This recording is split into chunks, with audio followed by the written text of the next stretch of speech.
cái bên ngoài này một tòa rất suy biến thành cái này biến mình bên ngoài như là xin một buổi dịch xuống từ số này tại nó sẽ bật có ở miền Trung chỗ đó bật xong cái tiền nhé yeah yên năm nào ai có chỗ cái tiền lên xin một buổi sau chúng ta rồi hai pha rồi hai trăm chia dùn và ta hắn là hai quyền sẽ thốt suy ở của trong chấm hoàng okay. Well, thanks for joining us today. I'm learning both English and Mienh, so bear with me. I'm still new with all that stuff. I get confused sometimes. I speak both languages, so I get switch between back and forth, and then I forget. I don't continue in one language, so forgive me. But I'm just gonna read from what I have. Okay, how you gonna? Thì giờ con vào chọn cho nên bữa tới giờ là khu con chỉ chẳng vào là tại giờ chọn cho mình là giờ là khu tỏ cho mình làm vừa xuống vừa phải rất nhiều hàng con và nói nhiều mà là dạng từ nó sẽ lên sinh ô lên sinh anh nói vừa sớm mai nhận được hải em bảo vừa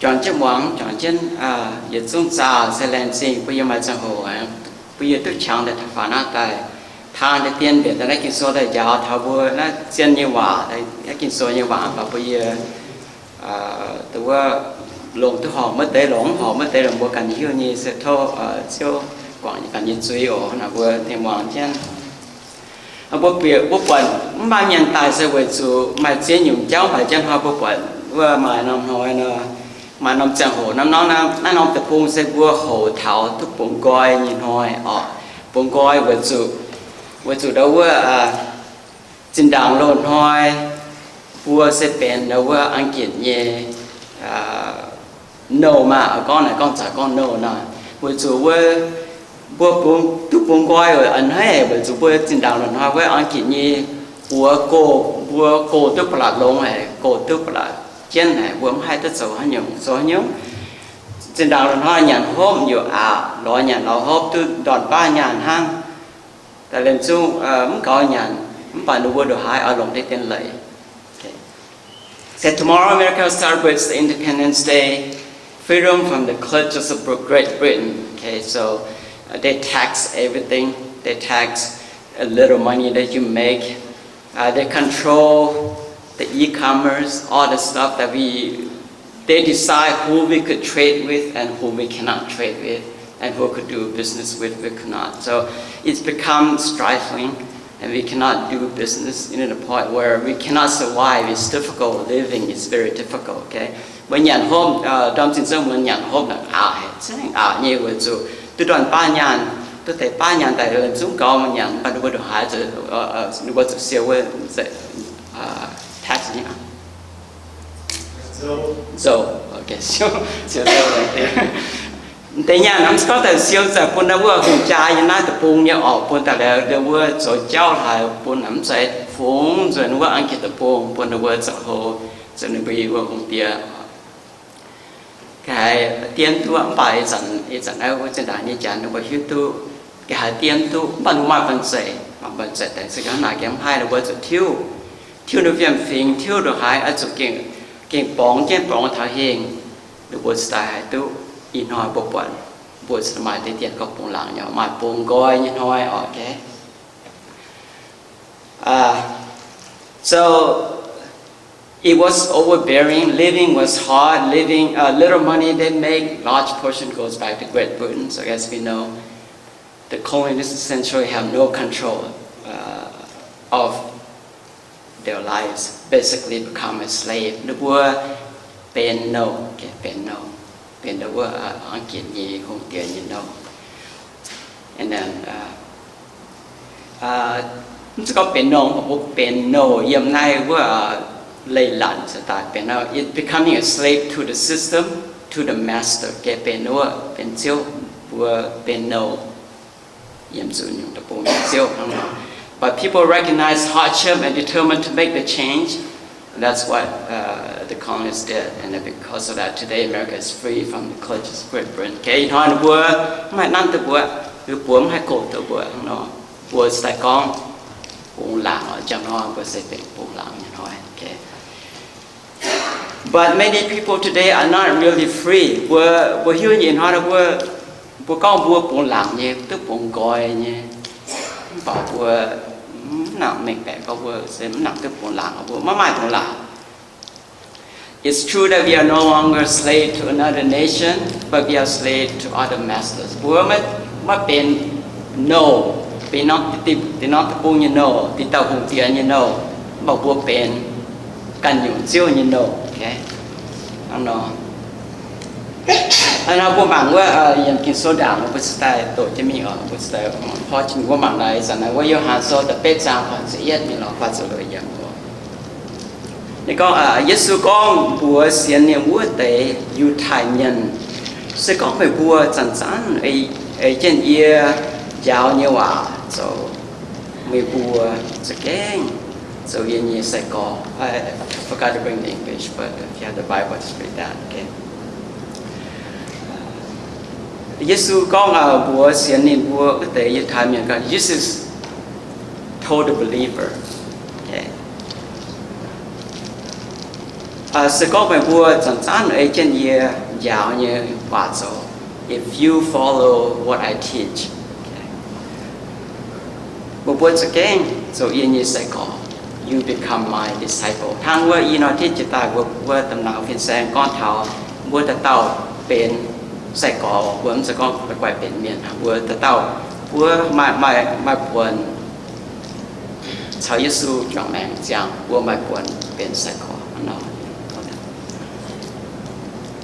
ปัจจุบันเมื่อบัวโจเชื่อตู้เซียนยี่เลยอย่าอ้อยปุ่งก้อยเมื่อบัวโอ้บัวจะหิ้วเจ๋งเซียนยี่เลยบัวจะยุ่ง耶稣教我用耶稣验人验好嘢呢，我用做多年正，我这个变你晒个，变你晒个，我在海都崩乖，我讲嘅，we get to be free in that way. Otherwise, we don't get to be free. We always slave to something.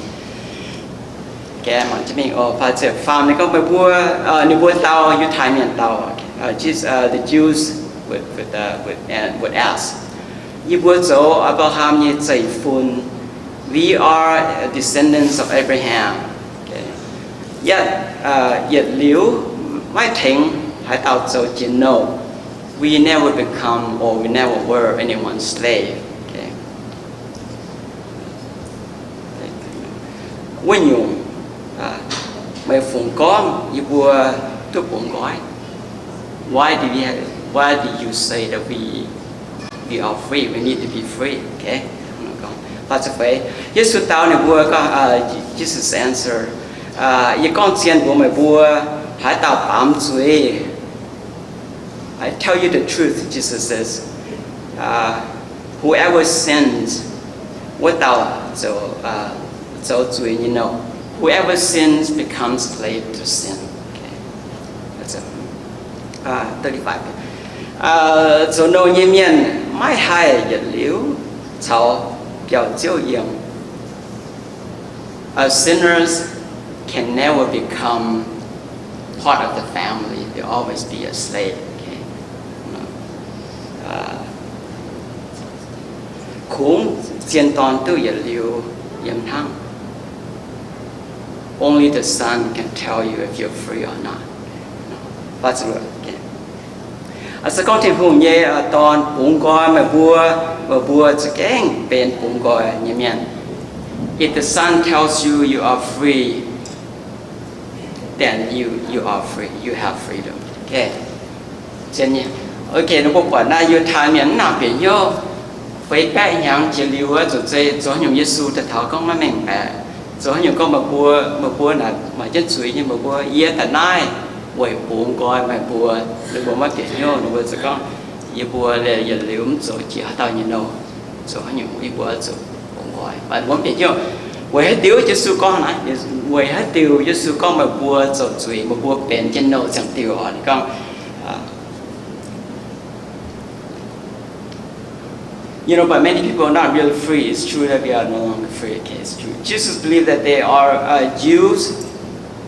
Israeli people, they believed that they had already been free from slave as Abraham's descendants. Okay, they were no longer working and living as slaves. So what was Jesus saying?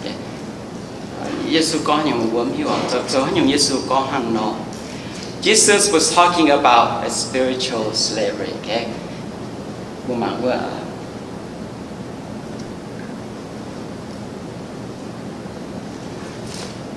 cái điểm khăn này, Giêsu sẽ con thảo một buổi như linh quần phải, một buổi như linh quần dấu đầu như cháu, một buổi em buổi chẳng dấu với dấu na dấu tôi nhỉ, bảo một buổi linh quần như liu dấu đầu, dấu nhiều nó, dấu suy như nâu, dấu suy như nâu như hai đào tái rồi, suy như nâu là mà chia nhung như cháu, dấu suy như nâu với mà chẳng hồ suy như nâu là bố cần dấu chiếu, bố cần dấu nâu, nó bố mày yên nhung ở đây nó.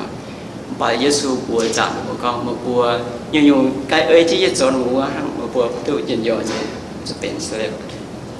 Jesus talking about sin. Okay? Sin is spiritual sin. We are not unlike the Jews. We do not realize we are living in bondage and slaves to sin. Okay? Là chuyện như vậy tất cả có thì một bùa sẽไม่ใส่ไม่ทั้งจินดาอยู่ไทยเนี่ยบวทั้งอยู่ไทยเนี่ยbùa biểuไม่ดุนยังบว做罪孽no ยิ่งบวเดียบว表ไม่ดุนwe become a bondage to and a slave to sin without knowing ทั้งว่าแต่อยู่ไทยเนี่ย like the Jews believe that they were free บัวอีน้อยอีจันบัวมาเมียนช้ำเนี่ยสิ่งของบัวหาตัวเย็นเยอะเนี่ยยังน่าตะปูงเราให้หยงโจมีให้เรามิงmá tàu nan cho mày quên cho mày cho nhận cho tôi nhỉ bài yiem cả hai yiem bây giờ linh quần mày suy quên cho tôi chẳng thiếu vừa mai tụ bông coi we are never free. Can we fall prey to the temptations to trust in other things for our freedom from the tyranny of sin? Okay, vừa bằng bất can như bố bằng bất can như thông minh, bằng bất can như ỏi, bằng bất can như này, lọ từ vua hay tôi nhìn nhiều tôi khỏi dầm như vua bằng nhiều vua mình lọ này, từ vua sản vua ham thảo tiểu trao mình ham thảo mình bùng đào, vua chú bên dưới nè, vua chú anh nhóc, Giêsu con, vua ấy dường như nhung ye, chào một vua sài bể, vua sài cỏ,แต่เป็นอันนี้สายcỏ, một vua ở tôi cũng coi à. Buồn ham không buồn cản ỏi, tự lộn buồn cản ỏi, lộn buồn cản như thông minh, tự buồn gọi, buồn mà hay tự buồn gọi. Okay. What was I in English? Okay, I just we fall prey to temptation to trust in other things, no freedom and tyranny of sin. Okay, the minute we think about how we could succeed in life, what I want to do, the minute we thinking about that, we already are sinning, because you know what Jesus did say, if you follow everything, all his teachings, then only then will we become free. Okay, that's what he's saying. Though sinful nature has brought us not peace and freedom, but rather conflict and servitude. When you mai so you phiền phím bùa mà chẳng lạ bùa mà tu tuần duyên mà bùa tu bùn gọi bảo bùa ở chẳng mà lại nhau như gì cái conflict and how servitude so no nam you know so no so how you know so you know okay some people get rich but they mean tu ơi bữa cái số men but they were joy. Some become famous, mà để tôi mình tạo mình khổ. Some powerful, mà để tôi biến chân, biến phố. But some lose their family, mà để vừa ở chơi, tôi cũng gọi quảng sẽ ở chơi. Mà để losing our livelihood, mà để vừa lấy hai yiem hai nhận, mà để vừa chúng hai yiem thời gian ngoài, cái vừa quảng bị mẹ không nó. Some of us get to the point where we don't live till tomorrow because what we desire. Okay, that's all sin. Living today under slavery of sin is no less difficult than the Jews living under the Pharaoh or the colonists living under the control of Great Britain or the black Americans living under the master's rule in this country in the early years. Okay? Vua yiem zuix như vua đia ta khâu đia khâu thang trên đảo vua yu thái nhân yiem vua phèo rồi như vua đia nó thang trên đảo vua chẳng chia những ai tập buồn với số nông số cao như chẳng hồ làm lấy cổ cái ấy chẳng vua mà cái on the surface we may appear to be free vua hay con nào vua ai tập buồn vua còn hay chào vua buồn coi nhé coi ai sẽ buồn coi như tập buồn okay but as long as we have sinful nature, we can never be free. Cái bữa hát rằng có bữa tầm bài cho em bây giờ liệu cho chuyện như phim phim bữa giờ liệu mà hay tôi cũng coi thì hùng như nhỏ God know that God knew that. That's why He sent His only Son to earth to teach us. Cái nên thì hiểu như buổi chỗ này như ta phụ ni được tạo toàn hiện tại giáo bùa to help us rid ourselves of our sinful nature. Giáo bùa khuyên bùa hay quảng từ bao nhiêu chỗ lại thốt chỗ tổng chỗ chuối như sĩ chỗ chuối như phim phim and to redeem us the mind mới chuẩn tại. Nó kinh hồn hiểu nhỉ. Bảo bùa mà cháu nãy tôi cũng nói tôi là tôi kém như tôi Giêsu phải xin Giêsu miền này bùa này cả phải mà tôi bùa xin Giêsu miền bùa này cả but didn't Jesus die on the cross for our sin cái thế thì Giêsu tại gia nói chụp rằng cha mãi sẽ bị truy dẫn tới Israel Giêsu mà truy nha mà cho những con yiem mà truy nó chẳng câu bùa yiem chết truy như bùa đĩa okay mà miền này nhỉ bùa giờ này miền Nam nó Jian yes, but only for devout Christians. Jian ye, but the quân tự quốc tế, cái王者thì hùng như hòa,王者Giêsu như hòa, who recognize slave to sin is no different than slave to other human masters or other nations or other conditions. Cái bữa Jian nhiều, okay, tụ bữa hiếu tụ mình bè gọi trang con, bữa cho chuối, thình thì tao miệng cho chuối, thì nó tự quân cho chuối. So đi tàu chiếu cho chuối cho nâu bùa xây chào lại cho bùa chuối như nâu phiền hăng để tổng quân dụng tổng quân khâu and determined to make a change có bùa hiếu tôi hỏi lại với cái hải tiên tựa yếm tựa bùa hàng lẹng thiêu biết phiền phiền bùa ý giải bùa như nó có miệng bùa như nó tự buồn coi như tự buồn bùa thiêu hay nhung bùa tự chiếu tự liệu tự buồn coi bùa thiêu bùa như cho chuối như phiền phiền like that okay for as the disciples of Jesus Christ follow His teachings only then we will know the truth that can set us free okay hai con này yêu vợ yêu han so thì bây giờ là suy hiện trong cái tổ chức okay không phải mà để con some of us would say slave to sin or slave to our own desire isn't so bad, you know.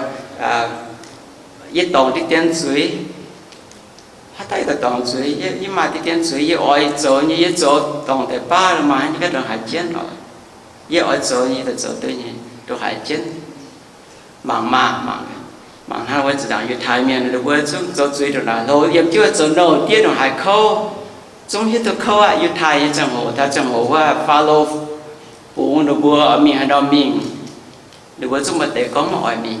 Okay. Some of the early Jews thought the Israeli people would not want to leave Egypt once they were set free because they thought they were free. Things was easier. They thought they were easier, but not knowing or knowing even with the clutches of the Pharaoh, they control everything you do. But yet they feel they could live. Just like today, do we say, hey, I could do this, and then tomorrow I confess my sin and then things will be over? And because Jesus died on the cross for me, I believe in Jesus Christ, therefore my sin is cleansed, okay? It's clean, and I am not sinning anymore. But that isn't actually true, okay?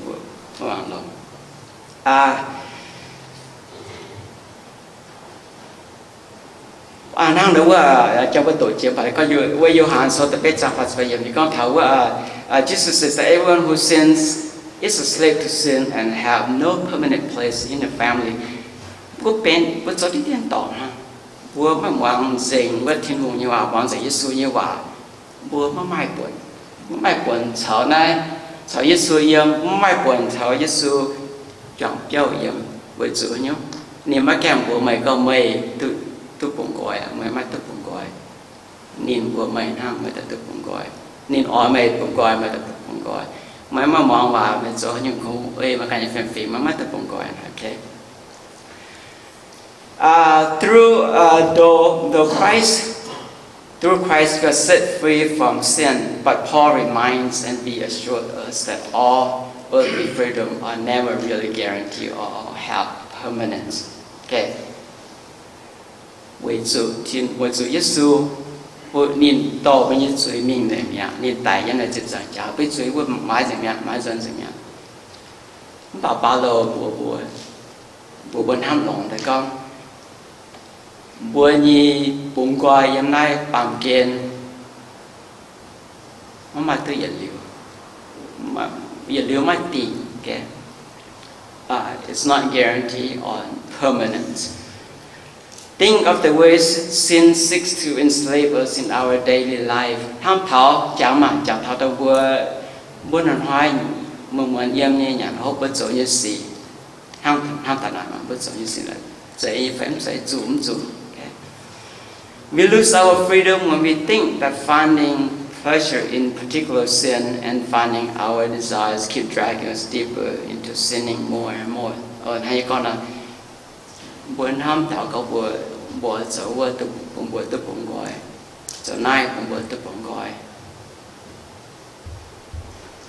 bùa chán ham chăm, bùa chuối cào hồi cho mình, bùa chuối những bùa lầy Giêsu như vậy cổ cho mình.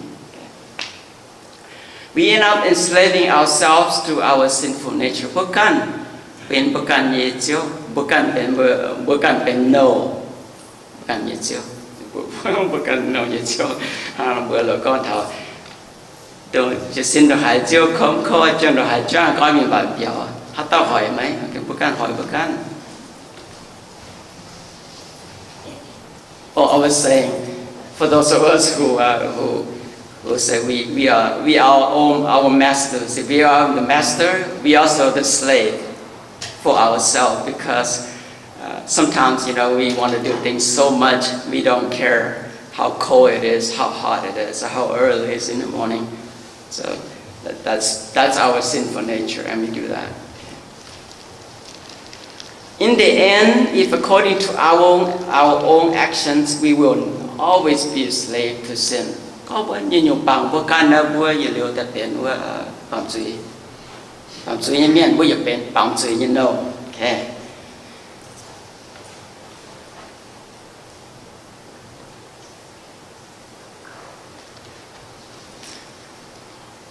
It's like, however, if you live by the way of Jesus and be a slave to righteousness, we can be free. Okay, bữa mỏng này Roma sơ từ luật ra thì biết nhiều bữa tại mà hỏi cho mình ở Roma sơ từ luật ra thì biết nhiều. Thì có thiên khung bốn bài vua lấy đuôi suy như cha.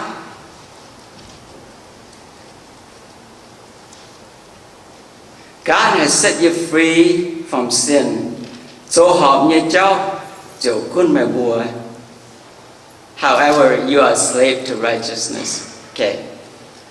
Jesus set you free from sin, but you are a slave to righteousness. When you choose to be a slave to righteousness, because you will always be a slave to something. Okay, bây giờ liuจะเป็น no, hắn dùng no อย่าเป็นบ่กัน no อย่าเป็นบ่ฝึกเจอ no อย่าเป็นนายว่าตะปูง no อย่าถ้าเป็นเนี่ยเป็นยิสุ no อย่าเป็นบ่เอาไปhắn dùngยิสุ no บ่เป็นแต่ว่าสู่ยินว่าอย่างหอมอย่างว่า no คือภาษาตุโยเนี่ยนายก่อนสอนให้สึกนายเกี่ยวสินำเนี่ยแต่หน่อยฮะบ่we wish to be saved. We rather be slave to righteousness, not slave to sin. Okay. Okay, as true followers of Christ, okay, hay được nói phạm con sáu Giêsu cho mình chẳng như miền tu cao lông chia tu bùng gọi. Okay, believers will gain more than a freedom. Okay, freedom we have freedom every day. It says, but believing in Christ for those who are true believer and follower of Christ will gain more than just being free. First one, lấy Đức Chúa cháu chủ đại nhiên lấy. We are free of sin. As a believer of Christ and follower of Christ, we are free of sin and death. Okay, so read Romans 8, chapter 8, verses 1 to 12. Anh có tháng này,一阵海盗朝耶稣朝基督耶稣讲明讲，我到咪做定罪。Whoever is believer of Christ or who follow of Christ, whoever share life with Jesus, okay, 我到咪做定罪 you would never be sin. Okay, you would always be free. Tại nhỉ, mỗi chủ sinh linh như lễ tổng quân mày vua cháu cái tuổi Giêsu cho mẹ chẳng vua nhung lễ vua vua quân ia lễ đốt chuối như lễ cháu chủ tại như lễ. For believer of Christ, you are free of death, but also free of sin. Okay. Vua chun vua tỏ với Giêsu như lễ Giêsu như dùng giáo vua can như này sao vua bất tức cũng coi con trẻ tức cao cũng coi mà bất tức cũng coi từ vua giờ liệu mất sự tài nhỉ giờ liệu mất sự âm chia suy quá. Tự nhiên and the second tu giờ liệu hồ we get to celebrate all the time and forever. Okay, we can celebrate in eternity as a believer of Christ. Nếu mà Hebrew so bên nhìn sang chỉ phải là chỉ mua.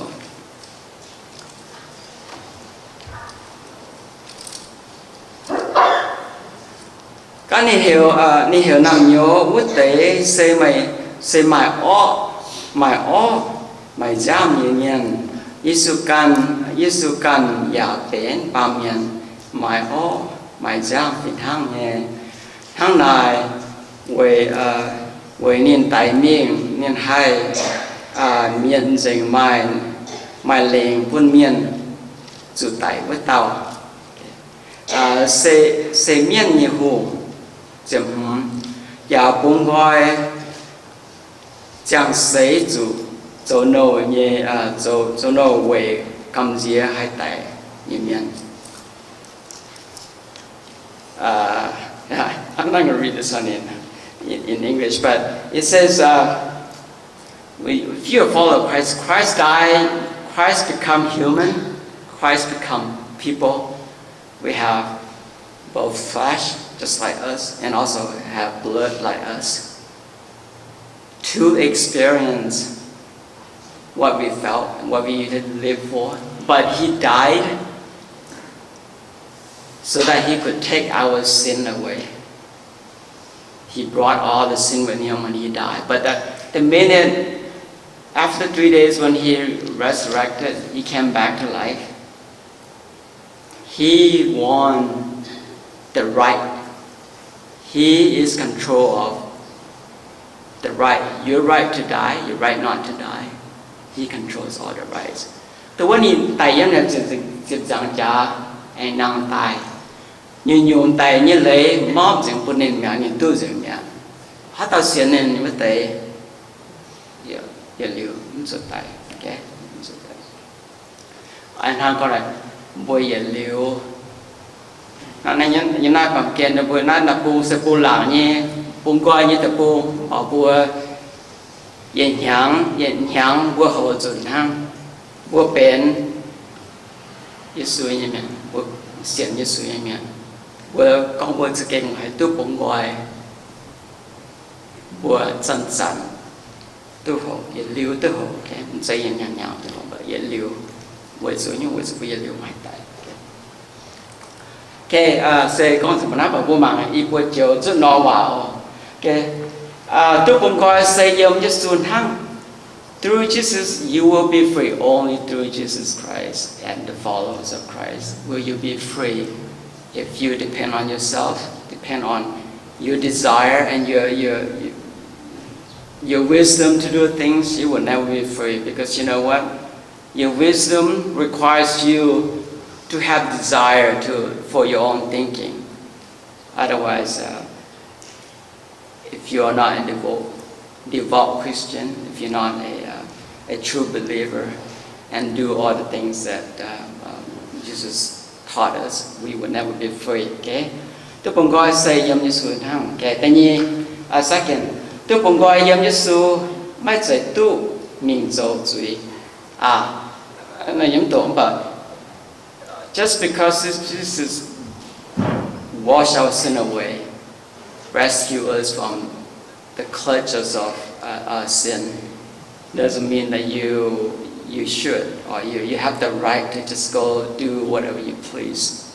Because the minute you think about what you want to do for yourself, how you become powerful, how you become rich, how you could become a controller of other people or masters of everything, the minute you think of that, the minute you start doing things like that, you are farther away from God, okay? Farther away from Jesus. Okay. The farm, tôi cũng coi yếm Giêsu say mãi coi yếm and yếm liu yếm. Believer in Christ is permanent, yếm liu, okay? Is it liu? And the word mãi coi yếm permanent, okay? Okay, let's see. Tôi sẽ听我是负责了，本我也中听到听闻，大家。